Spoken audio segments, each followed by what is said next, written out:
My name is Lena Moore. I'm 28 years old, and the night everything broke wasn't loud at first. It was confusion that woke me. A pressure behind my eyes, a metallic taste in my mouth, the steady hum of machines I didn't recognize. When I tried to move, my body refused, heavy like it had been stitched together with cement instead of bone. Somewhere nearby, a voice snapped my name, sharp and irritated, like I'd missed an appointment instead of survived a crash. That was how I knew my family was there. The last clear memory I had before waking was the road folding inward, headlights spinning, someone shouting that help was coming. Now I was trapped under hospital lights that never dimmed, my arms strapped down, my leg locked in a brace, pain blooming everywhere at once. At the foot of the bed stood my older sister, Mara, arms crossed, eyes narrowed like she was evaluating damage to something she owned. My mother sat by the window scrolling through her phone, jaw tight, already bored. No one asked if I was okay. Mara broke the silence with a scoff.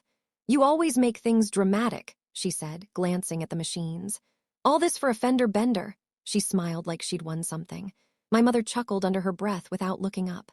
I tried to speak, but my throat burned and my chest felt wrong, like the air wasn't reaching where it needed to go.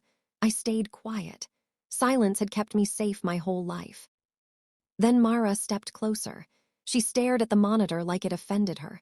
"That noise is annoying," she muttered. Before I could process what was happening, she reached out and pulled the cord free. The screen went black. The room fell into a silence so sudden it felt violent. I didn't scream. I didn't move. I just lay there staring at the ceiling, a calm fear sliding into place. Not panic, something colder. The thought crossed my mind so clearly it scared me. This is how people disappear. Not loudly, quietly, when no one believes them. The door hadn't closed all the way. A nurse stepped in. She didn't raise her voice. She didn't hesitate. She looked at the dark screen, then at my sister, and said, "You're not leaving. Security and police are on the way." Mara went white.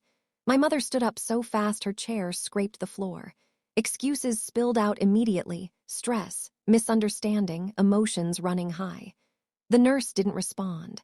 She reconnected the monitor, checked my vitals, and walked back into the hall as radios crackled to life. 10 minutes later, 2 officers entered the room. They spoke to the nurse first. Then one of them asked me a simple question. "Do you feel safe right now?" I didn't answer. I didn't need to. My mother and sister were escorted out for interfering with medical equipment and endangering a patient. They argued. They blamed each other. They denied everything. Then the door closed behind them, and for the first time since the crash, I didn't feel like the problem. Relief didn't last. When the room went quiet again, my hands started shaking under the blanket. The monitor beeped steadily, like it was trying to convince me I still existed. I realized something then that made my stomach twist. If that nurse hadn't heard the cord come loose, there would have been no witness. Just a story my family would have rewritten later.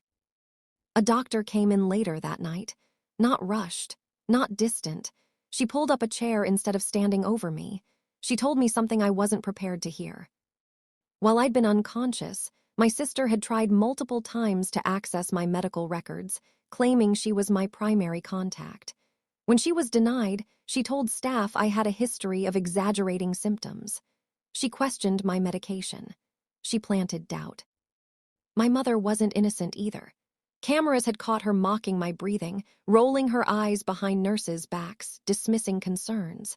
Small things, dangerous things. "It's documented," the doctor said carefully. "This isn't a misunderstanding, it's a pattern." That night, they moved me to a quieter floor, officially for recovery, unofficially for protection. When I got my phone back the next morning, it lit up like a warning sign, dozens of missed calls, frantic voicemails, messages swinging between rage